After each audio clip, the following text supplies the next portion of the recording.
Terrific. So let me pause here if I could and just ask if there's any questions from the audience. I have plenty more to ask, but if there are, I see one in the back. Go ahead.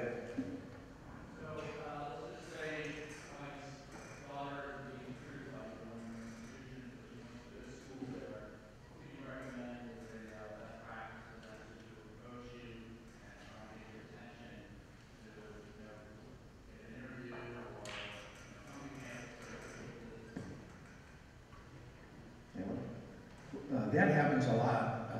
I'll get all kinds of emails and calls from parents, and maybe their sons or daughters aren't recruited, and I can identify with that because I wasn't. So I know exactly the position they're in, and what I suggest to them is to try to get some kind of conversation with the head coach, and maybe on a campus visit, and I ask our head coaches to follow up on those students.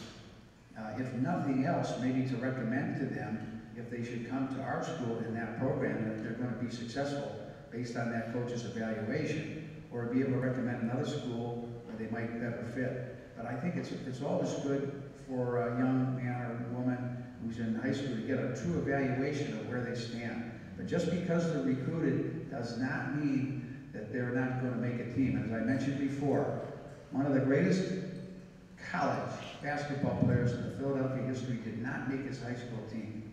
His name is Paul Harrison. Went to LaSalle Prep, got cut for 4 years, and just so happened to end up as Villanova as maybe one of his best players and one of the all-time players in the top 50 NBA. And another young man was the best player ever at the University of North Carolina. He got cut in his junior year in high school, Michael Jordan, number 23. So I always say that because don't get discouraged if nobody's recruiting your son or daughter. Some of the kids grow up a little bit late, they get skills late, they're overlooked, and that happens.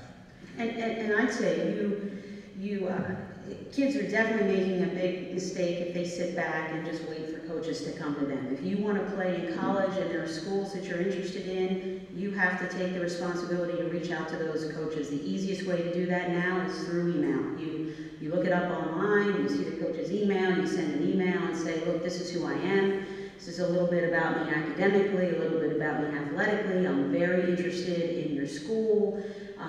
If she's still competing or he's still competing, send your schedules in case the coach is out there. I'm planning on visiting your school on this particular date. Is it possible I could sit down with you for a few minutes and talk to you about your program and the opportunities there?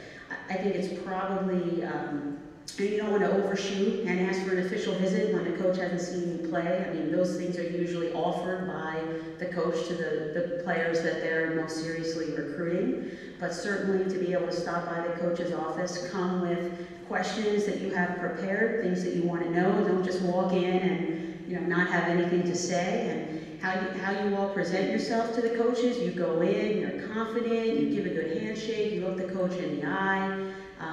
If your parents are with you, you make sure that you do the majority of the talking. You don't sit back and let your parents control the whole conversation. And if you really want to go to a school, you keep on that coach's radar.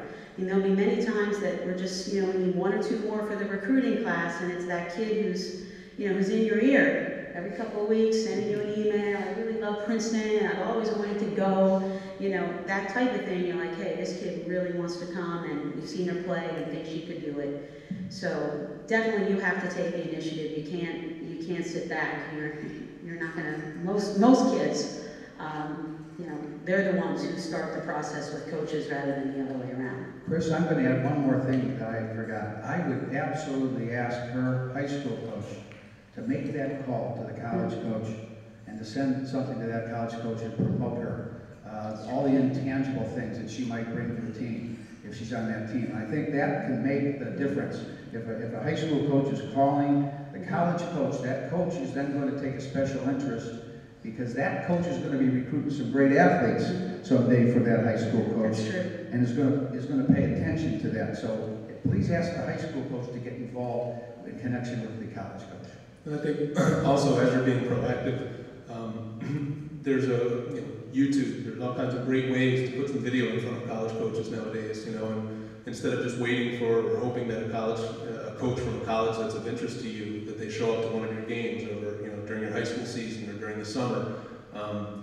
You know, you can put a brief homemade video together, show some of your athleticism, show some of your skills, put that in front of the college coach.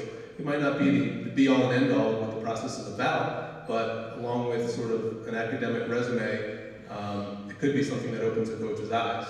And it's pretty easy and simple to do now with all the mechanisms that we have in place. Jack, anything to add? Yeah, don't be afraid to blow your own horn.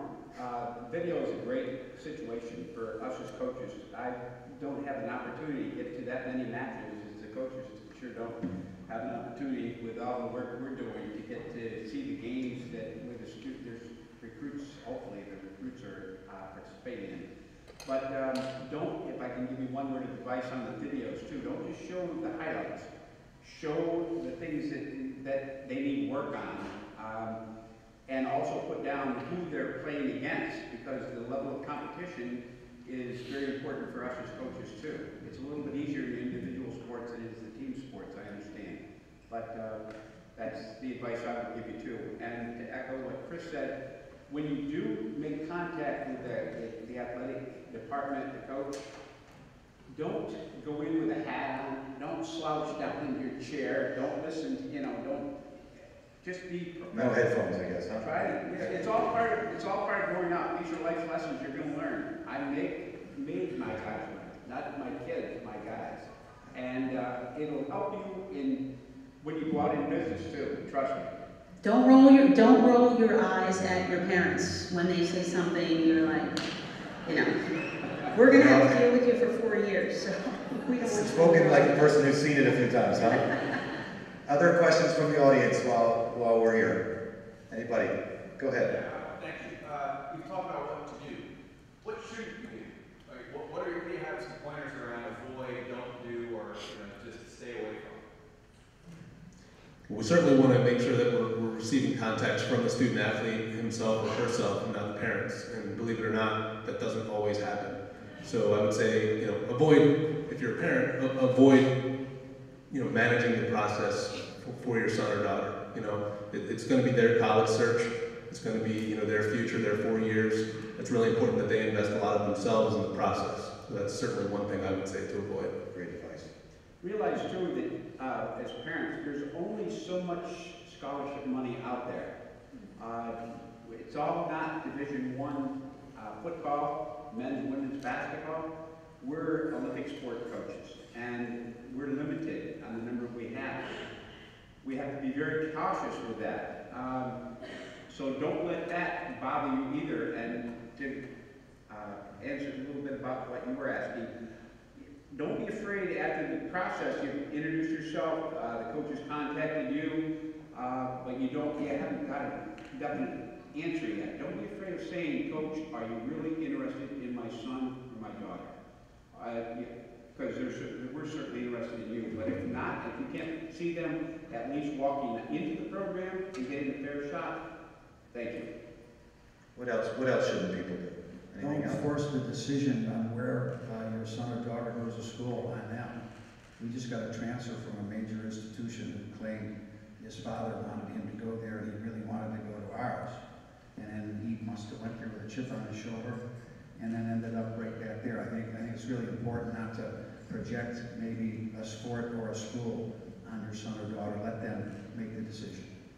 I'd say make sure that your son or daughter casts a wide net and keeps that open. I hear so many times kids say, oh, I'm looking at Duke and Georgetown and Princeton and Virginia and Stanford. And I'm like, oh, that's great. And the other 100 kids that I've heard from are looking at those same 5 schools too, and each school might take 6 or 7 kids. And so understand that just because a coach is emailing you or a coach, you have a phone conversation with the coach or you come to campus for a visit, you are a prospect or someone that the coach is looking at, but that doesn't mean you're going to end up with an opportunity at that school. And I think too often parents and student athletes, high school kids, they get really caught up with, I have to play for the best school, and there's only these kind of schools where, I really want to play. And not everybody can play at those schools, and you really have to take a good hard look at that, and you have to have your list. You have to have maybe your reach schools academically and athletically, and then you have to have some opportunities, because I know that in our sport right now,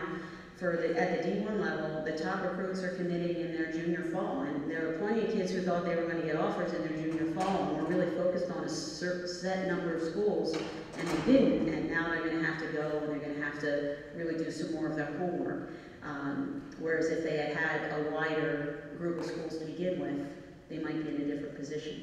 So that's what I hear you saying there is keep the net wide, sort of be as realistic as possible, keep all classes of schools in that net, because otherwise if you don't get where you thought you were going, you're starting from scratch again, where kids who kept it wider are maybe on the radar screen of lots of other schools. Yeah, and understand there's a lot going on these days with verbal commitments. I mean, in men's lacrosse, they have verbal commitments in the sophomore year. In our sport, it's early in the junior year. And understand a verbal commitment is not binding in any way. So if the coach leaves and a new coach comes in, doesn't know anything about you, wants to get her own or his own people, you know, just because the other coach said we have a spot for you doesn't mean that that's going to happen.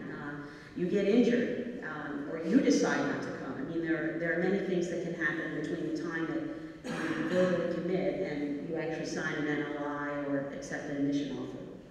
So the subject of scholarships came up a little bit, and this is one where I'm pretty convinced that there's a lot of mythology. You know, we know about Division I basketball, know about Division I football, and you know, majority of those players on those teams are scholarship athletes. But and Bill, you'd probably be maybe most expert, but maybe others could comment too.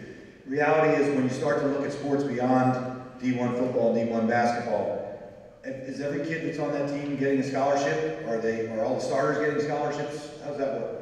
In sports other than the revenue sports? Other than those two revenue sports? Well, it depends on the institution.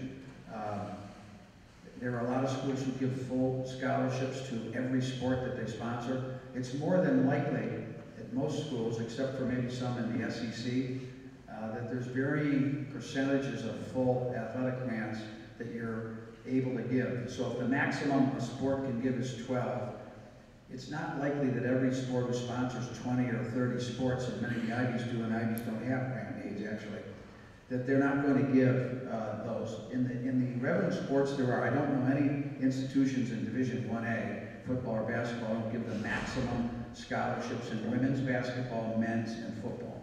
So you might see that a team playing for an NCAA championship in soccer or some other non-revenue sport, and some number of those kids on that team may have zero scholarship, fractional scholarship, or full scholarship, any of those things. Well, I'm not sure they'd be in the national championship. That's not likely, but there are teams who do very, very well, who might only have half of the scholarships that you're allowed to give in that sport, because they recruit real well, and they get a lot of underachievers and kids who are going to the school for the right reasons. But most of the time, if you get the 12 scholarships as a sport, and you can give them and maximize them, those institutions are going to be at the top of the NCAA. Yeah. But even though, one thing to keep in mind, even if your sport is fully funded for scholarships, in men's and women's lacrosse, for instance, that's going to be 12 scholarships, and women probably have 30 kids on the team. Men's lacrosse is probably 45 players on the team, and there's 12 full rides, not 12 per year, but 12 at any one time for the 4 classes. So it's very unusual in our sports to have a full ride. I mean, if you were to divide that amongst all the kids on your team, you know, it would be a very small percentage of that. So it's pretty common on teams. You might have a lot of kids on 25%, or some on 50, some just on books, some on nothing. You know, it's really across the board. Sure. Like in wrestling, it's 9.9. There's 10 weight classes, so there's 10 guys. Who determines gets the .9 scholarship? I had one boy on full scholarship. The rest of the scholarships were broken up, and we didn't have the full complement yet. So we have 18 sports at Drexel, or 16 sports. There's 8 men's, 8 women's sports. We're not all fully funded, but that's what their goal is. But again, you appreciate what the school has that you're looking at, what they're dealing with as far as numbers. I had 33 boys on my team for that 9.9 scholarship. Yes, So 33 students, and there were 10 that had scholarships, or pieces. There could only be 10 that would have a full scholarship.